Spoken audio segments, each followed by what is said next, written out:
Hello, and welcome to the last day of Roar Week, the meditation. I'm J.L. Dragomir. So this week we've been looking at three different kinds of meditation: focused attention, open monitoring or open awareness, and automatic self-transcending, which is the one that we've been using this week. So I kind of want to review what we have gone over, which we've talked about various aspects of how to meditate with sitting in a comfortable position, eyes closed, silently saying the mantra to yourself. And the mantra I've given you comes from Sanskrit, or comes from the Vedas, which is written in Sanskrit, and it's Shri Brzee, Shreebrzee, two words. And you just say that silently. It just flows into the mind. It's not forced, it's very relaxed. And it's just essential to a way to transcend your regular waking, thoughtful mind. It's not like you won't have thoughts while you're meditating. You will. You will have thoughts, they will come and go, but we don't judge them, we don't hold on to them, we just watch them come. And whenever we can, we recognize that we're having a thought. And then we just let the mantra flow back in again. It's as if we hear a very melodic sound coming from the far room in your house, and the mind would just go there. That's how the mantra is. It's not how often you say it during your meditation or how loud or how soft. You just flow. Just let it flow in easily, lovingly, and with grace and ease. It's a good word for it. So one of the things I said last time we would talk about is sleep. So I'm going to start with sleep. And of course, one of the reasons I want to talk about sleep is because oftentimes students don't get enough sleep. They pull those all-nighters, or they're working until 10 or 11 o'clock at night in front of a blue screen monitor, or maybe they're even watching a movie until 2 in the morning. And all of that disrupts the sleep, and it disrupts the circadian rhythms. And so, why this is important, you've been told many times to get 7 or 8 hours of sleep a night. And it's really important because it is that nighttime sleep when you lay down, when you are resting, when you are in sleeping mode, that your brain actually clears itself of toxic metabolic byproducts. The brain gets rid of what some have termed brain dirt. And if you don't rid the brain of this brain dirt or the toxins in your brain, they build up. And there's some cognitive problems that can arise. And of course, we all know that if you don't get enough sleep, you're groggy, your brain doesn't function. There's, the neurons don't fire correctly or often enough or quickly enough. And so you can't study as well, you can't comprehend as well, and it also affects your.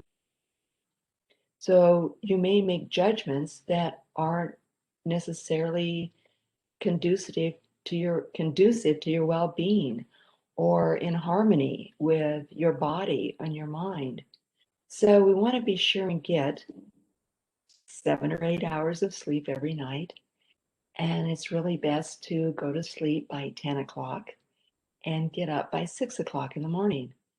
So that may not be your sleep. Yours might be midnight to 8, but it's actually better to follow the circadian rhythms, which say to be in bed, at least be in bed. Try to be asleep by 10 o'clock and to get up by 6 o'clock. Go to bed by 10, get up by 6. And that gives you that time for the brain to actually wash itself. The fluids that run through, they cleanse the brain, and you need those toxins removed from the brain. So, of course, Another way that you can help yourself with this is through meditation. Meditation will help you sleep better. It will give you more rest. It will help you to slow down and fall asleep better at night. I wouldn't, I said earlier that if you're meditating and you do go to sleep, which happens sometimes, then go to sleep. You need it. Unfortunately, um, research shows that we don't actually catch up on our sleep. So if you miss a night of sleep or you only sleep for 2 or 3 hours and you're up and you're going strong again, then those aren't necessarily made up if you sleep 12 hours the next day. So we want to keep on this schedule of to bed by 10, up by 6. It will help not only your mental capacity and your cognitive functioning, but it will also help your physiology. You will feel better. Your nervous system will slow down. You won't be as anxious. And that all leads to a calmer, more restful physiology, and your brain will just relax more. You can become more creative. You can become more intuitive. You can and like I said yesterday, creative just doesn't isn't just regulated to the arts. Creative can be anything that you're doing. So you want to think about doing meditation at least once a day, if not twice a day, which is really advised. But think about trying to sleep during those hours from 10 to 6 in a very restful state. And I want to talk a little bit right now about the mantra. So the mantra doesn't act as a focus for the mind. It is a vehicle. It's a vehicle for your attention to gently and innocently, those two words together, uh, just rest. So it allows the mind to settle into these increasingly more subtle levels of thinking. And finally, the mantra itself is transcended and we settle into silence. Now, that might take some practice. It might not happen the first time, or it might happen the first time. Who knows? Like I said last time, this isn't a linear process, it is just a process. So, so we use the mantra so that we gently allow ourselves to go deeper and deeper and deeper.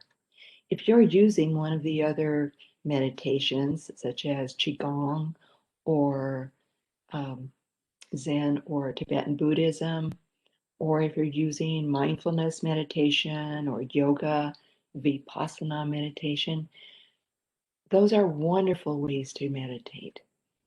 And stick with the ones that you love. But you might try self-transcending too and see which one works the best for you or is the most congruent with what your lifestyle is like. So, one last thing before I part and before we go off on our meditation today, on that wonderful journey, I just want you to gain some hope. One reason we meditate is so that our immune system becomes stronger. It's a good reason to sleep too.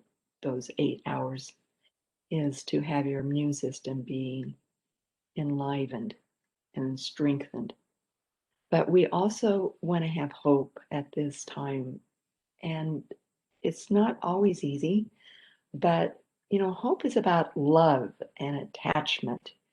And many derive their greatest sense of hope from relationships with another person, relationships with another being, an animal perhaps, a relationship with a higher power or the forces of nature.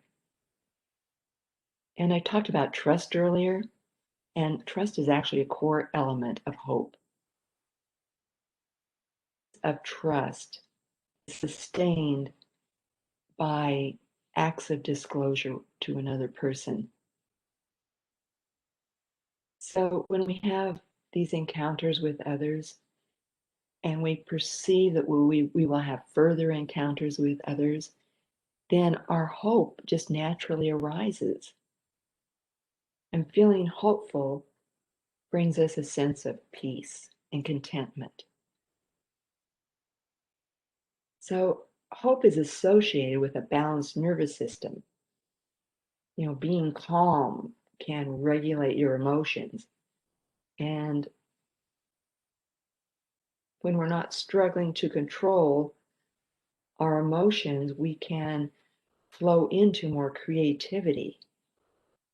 When we do struggle to control our fears, we find it really hard to stay calm, stay focused, and we find ourselves in really stressful situations. So, hope has this feeling of liberation. There's a way out of whatever unpleasant situation we find ourselves. Hopelessness are feelings of being trapped, like there's no exit. So when we meditate, it's much easier to move into the feelings of hopefulness, that there is something beyond, something that we have always had within us. That's the beauty of meditating to deeper and deeper states of consciousness. So, with that said, let's just sit comfortably, either in a chair, on a couch, on the floor. And you can either sit cross legged in lotus, half lotus, or you can, if you're sitting on a chair, just have your feet be on the floor, just so you're comfortable. And of course, the more erect your spine is, the straighter your spine is, the more comfortable your back will be while you're meditating. And then we just want to close our eyes. And for about the next 30 seconds, just sit quietly. Of course, you can do some breathing, deep breathing into the lungs, the lower lobes of the lungs. And then quietly, silently begin the mantra. And I'll be back in 20 minutes.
All right.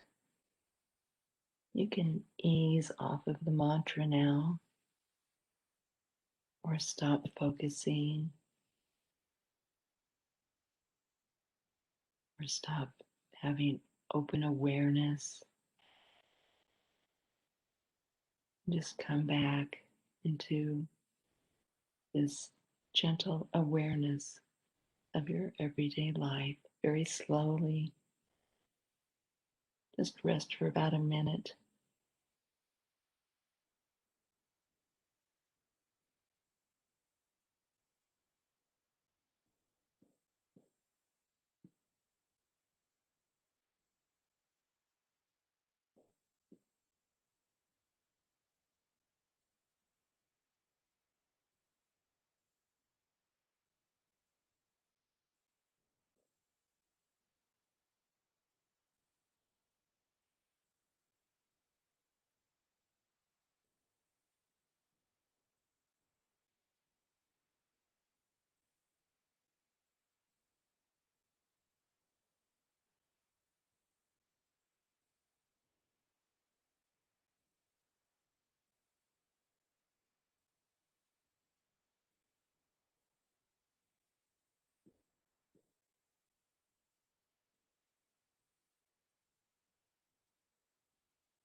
And now, whenever you're ready, you can open your eyes,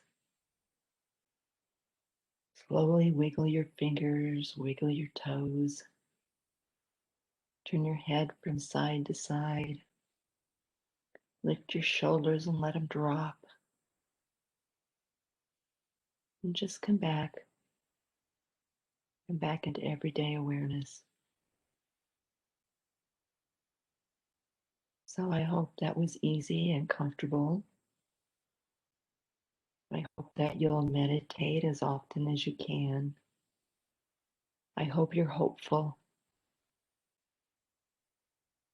If you have any questions or concerns, please do email me, jl.v.dragomir@lonestar.edu.